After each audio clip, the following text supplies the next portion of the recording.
important way to connect with the other person. What Yudhishthira finally shows you in the Mahabharata is that he can put himself in the shoes of another human being. Now Yudhishthira lacks humor, but what he does is show you tremendous empathy. And empathy is where the moral begins.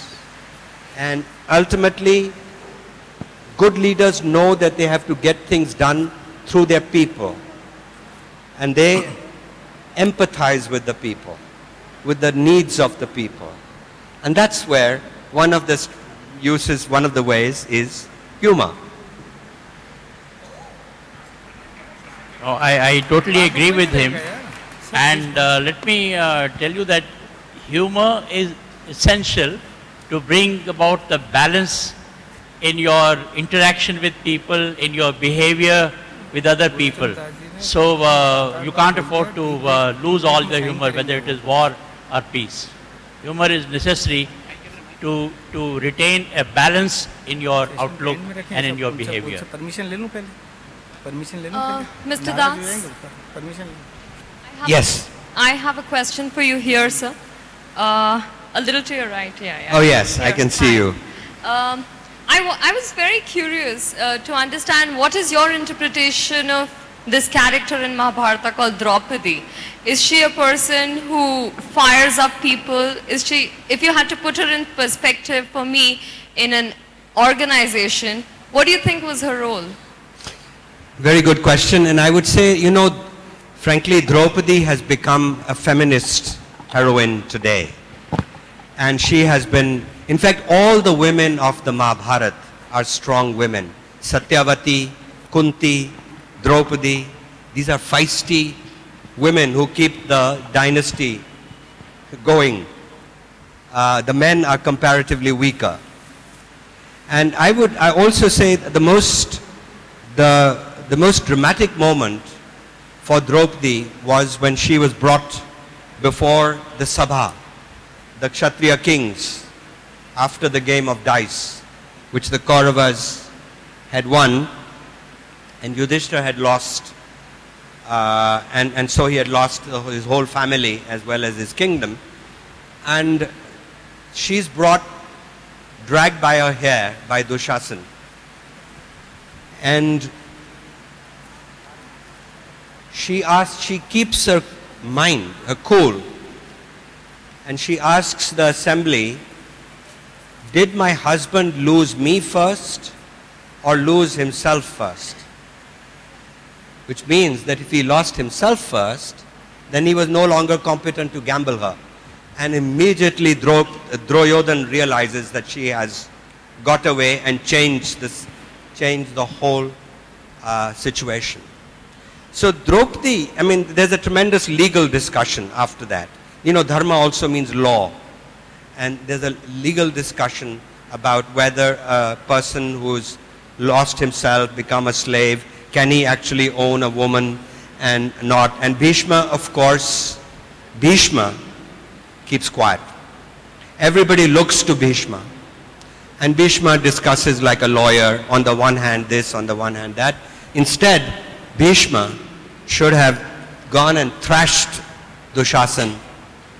Right? Now the Mahabharata gets very angry that Bhishma is silent. So what does it say? The Mahabharata says that half the blame of a wicked deed falls on the person, the perpetrator, the criminal. 1/4 of the blame goes to the ally, the person who is the co-conspirator. But 1/4 of the blame goes to the person who remains silent. So silence is something in our companies. All of the CEOs, etc., should encourage an atmosphere where people can blow the whistle when they see a wrongdoing. And that's why this whistleblower bill is so important. And I can say very quickly that when I was working on this chapter, the successor to Abdul Kalam, our president, was nominated, and this was Pratibha Patil. Now, newspapers for a whole month had been full of news of her moral failures. And just before the election, I wrote a column, my Sunday column, in the Times of India, and I appealed to Manmohan Singh. I said, you're a good man, you are a Bhishma in this, a selfless man in the Congress party. Now you should speak up, because we are going to replace the most popular president in Indian history, Abdul Kalam, by somebody with moral failings. And if you don't let it happen, then the whole country, all of us, will be diminished as Indians. So this was the lesson about silence. Thank you. The last question for General Malik from Mr. N.L. Soni. The motto of military is Bhay Rahit, Daya Rahit, Paschatap Rahit. Please explain, is it true in war only or day-to-day life as well? Would you say that again, please? I didn't catch that. The motto of military is Bhay Rahit, Daya Rahit, Paschatap Rahit, without fear, without remorse, without repentance. Is it true in war only or the day-to-day life as well? Oh, it has to be in day-to-day life, only then it can become a motto in war. You can't have it the other way around, you know. All it means really is that you remain focused. And as Mr. Gurcharan Das just now explained, that when it comes to focusing and looking at that eye and not at the bird or the tree, you know, then you forget about everything else. Sir. So that is what I think that motto tries to convey. Thank you, sir. Excuse me, sir. Can I put on the last question, please? I'm sorry, we are running late. Coming towards the end of this excellent session, I request the session chairperson, Mr. S.K. Goel, to summarize, please.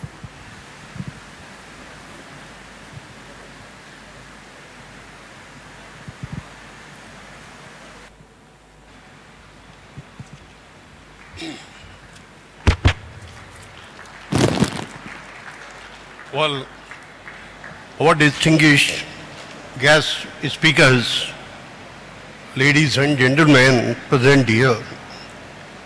In fact, post-lunch session, keeping it so interesting, we really require extraordinary people to talk to the audience. And I compliment Indore Management Association in finding the two stalwarts, General V.P. Malik and Mr. Gurcharan Das, who have kept the audience spellbound by their talks. By humor, he might have said, one took us to Kargil and the other took us to Mahabharata, Hastinapur. But really great ideas, great talks both have given. General Malik spoke on the leadership, on the spirit, on the motivation, by displaying what happened during Operation Vijay. We are really grateful to you, sir. You have given good pictures. Visually, you made us to feel we are going around the Kargil and seeing whatever happened there. Really, we are grateful to you, sir, showing us the Operation Vijay and emphasizing the teamwork was really great. Mr. Gurcharan Das ji very nicely mentioned how he changed from Mr. Ashok Kumar to Mr. Gurcharan Das. He has spoken very well on to the determination and very important thing he called the humanity.